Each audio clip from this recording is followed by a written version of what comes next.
నువ్వులు, వేరుశనగ గుళ్ళు, అల్లము, ధనియాలు, చెక్క లవంగ యాలుక, ఒక టమాటా, చిన్నులపాయ, ఎండు కొబ్బరి. ఈ మొత్తం దేనికి అనుకుంటున్నారా? ఈరోజు సండే స్పెషల్ కదండి. మటన్ తీసుకొచ్చారు, ఒక 1/2 kg వండుదామని చెప్పి అన్నీ తీసి రెడీ చేసి పెట్టుకుంటున్నాను. ఫస్ట్ బాండీ పెట్టి పొయ్యి మీద ఆయిల్ వేసుకున్నాను. ఆయిల్ వేడెక్కాక పచ్చిమిర్చి, ఉల్లిపాయ వేయించుకున్నాను. ఇందాక మీకు చూపించాం కదా, అవన్నీ కలిపి మిక్సీ వేసాను. మిక్సీ వేసి అది కూడా దాంట్లో వేసి వేపుతున్నాను. ఎడిదిరిగి ఇవన్నీ ఉన్నాయి కదా, వేస్తున్నాం, మటన్ ఉంది కదా అని చెప్పేసి 1 kg రైస్ చేశాను. 1 kg రైస్ పలావ్ కూడా చేశాను. ఏంటంటే ఇంట్లో ఏం లేవు, అన్నీ దానికి సంబంధించినవి, ఉన్న వాటితోనే చేద్దామని, ఇంట్లోకే కదా అని చెప్పేసి చేశాను. అయినా బాగా కుదిరింది. ఆయిల్ వేడయ్యి ఉల్లిపాయ, పచ్చిమిరపకాయ బాగా వేగినాక ఈ ముద్ద కూడా వేసుకొని బాగా వేపాను. వేపినాక కొంచెం పసుపు, ఉప్పు, కారం కూడా వేసాను.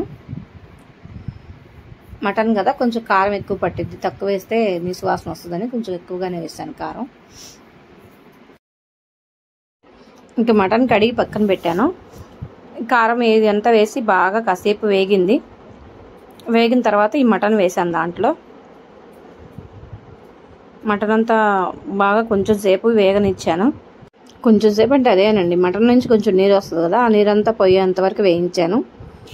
బాగా వేగింది. మా పొయ్యి ఏంటి ఇలా ఉందనుకుంటున్నారా? ఆ పొయ్యి మామూలు పొయ్యి కదండి, స్టీలు కాదు, ఇటు గాజు కాదు, అది ఇనప పొయ్యి కూడా కాదు, బీడి పొయ్యి అంటారు కదా, వెనకటి కాలంది, ఎప్పుడుదో మా అత్తగారు వాళ్ళ పొయ్యిలు అవి. ఇంకా మార్చకుండా అదే కంటిన్యూ చేస్తున్నాం. దానికి ఏంటంటే కలర్ వేయాలి, కలర్ వేస్తేనే నీట్గా ఉండిద్ది, లేకపోతే కనిపిస్తూ ఉంటుంది. కొంచెం ఏదన్నా అయినా కారం పడ్డ, పసుపు పడ్డ తుడిస్తే ఇంక పోదు, అంటుకొని అలానే ఉంటుంది. అదంతా పెయింట్ పోయి అట్లా ఉంది పొయ్యి. కూర అయితే నీరంతా పోయి బాగా మగ్గిపోయింది. కొంచెం వాటర్ పోసేసి కుక్కర్ విజిల్ పెట్టేశాను. అవి 4 విజిల్స్ రానిచ్చాను. ఇంకా పై మీద తపాలు పెట్టి దాంట్లో కొంచెం ఆయిల్ పోసుకొని ఉల్లిపాయలు ముందు గోల్డ్ కలర్ వచ్చేంతవరకు వేపి పక్కన పెట్టాను. ఎందుకంటే ఆ పలావ్ వండినాక లాస్ట్లో పైన వేద్దామని.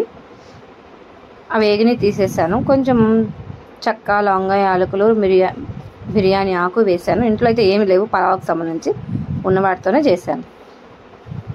అవి కొంచెం బాగా వేగినాక అల్లం చిన్నులపాయ పేస్ట్ వేసాను. ఉల్లిపాయలు, టమాటా, పచ్చిమిర్చి వేసాను. ఫస్ట్లో నూనెతో పాటు కొంచెం నెయ్యి కూడా వేసాను. అచ్చగా నెయ్యి వేసుకున్నా అలానే అదే టేస్ట్ అనిపించింది, నూనె వేసుకున్నా అదే టేస్ట్ రెండు కలిపి వేసుకుంటే టేస్ట్ బాగుంటుంది. అందుకని కొంచెం నెయ్యి, కొంచెం నూనె వేసాను. తర్వాత కొత్తిమీర వేసాను. అవి బాగా వేగినాక, వేగిన తర్వాత టమాటా ఉంది కదా, 1 కాయ కోసుకున్నాం. ఎక్కువ వస్తే బాగోదు, 1 కాయ చాలు అని చెప్పి 1 కాయ కోసాను. టమాటా ఒకటి వేసాను. అది బాగా వేగినాక, సండే అంటేనే రెస్ట్ టైం అనుకుంటాం, ఏమీ కాదు, ఫుల్ పని ఉంటుంది సండే.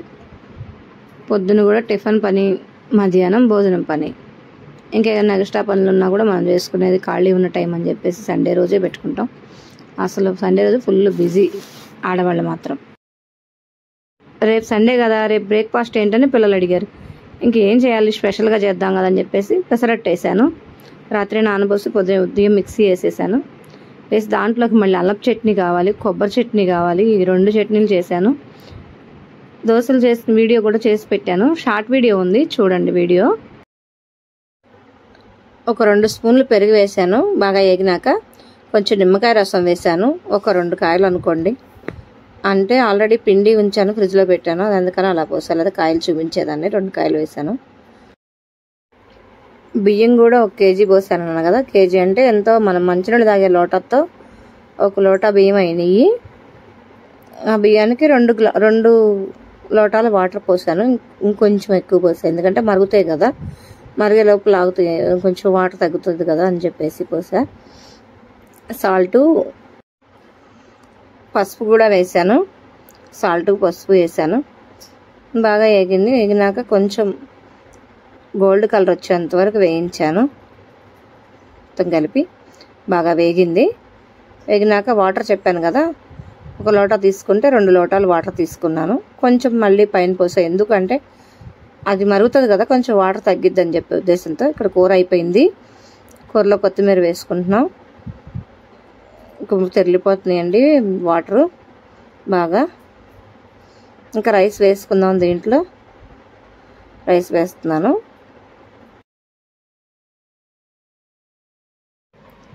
రైస్ మొత్తం వేసేసాను. ముందే వడగట్టేసి వాటర్ మొత్తం తీసేసాం కదా, ఇంకా బియ్యం ఒక్కటే ఉన్నాయి. రైస్ మొత్తం దాంట్లో వేసేసినాక ఒకసారి తిప్పుకొని మూత పెట్టేసుకుందాం. ఇట్లా బాగా తిప్పేసి మూత పెట్టాను.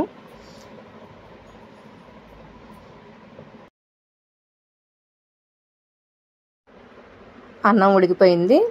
ఇంకొంచెం మగ్గితే సరిపోతుంది. అన్నం అంతా ఉడికిపోయింది. ఇందాకలా ఫస్ట్ ఉల్లిపాయలు వేయించుకొని పక్కకు తీసి పెట్టుకున్నాం కదా, అవి గోల్డ్ కలర్ వచ్చేంతవరకు వేయించి తీసేసాను కదా, అవి ఇప్పుడు పైన వేసాను. కొంచెం కొత్తిమీర వేసాను. ఇది ఫైనల్ టచ్. వేడివేడిగా మటన్ కర్రీ పలావ్ రెడీ అయిపోయింది. ఇక తిందామా? ఫస్ట్ నేను మా అత్తయ్యకే పెడుతున్నానండి. తనే టేస్ట్ చేసి చెప్పిద్ది. మా అత్తయ్య తిన్నారండి. టేస్ట్ అయితే సూపర్ అని చెప్పింది. బాగుంది. ఎవరైనా కొత్తగా మా ఛానల్ చూస్తున్నట్టయితే ప్లీజ్ వాచ్ చేయండి. ప్లీజ్ సబ్స్క్రైబ్ చేసుకోండి. ఒక లైక్ చేయండి, షేర్ చేయండి, కామెంట్ ఇవ్వండి. మీరు ఇచ్చే లైక్ మాకు చాలా ఇంపార్టెంట్. బాయ్.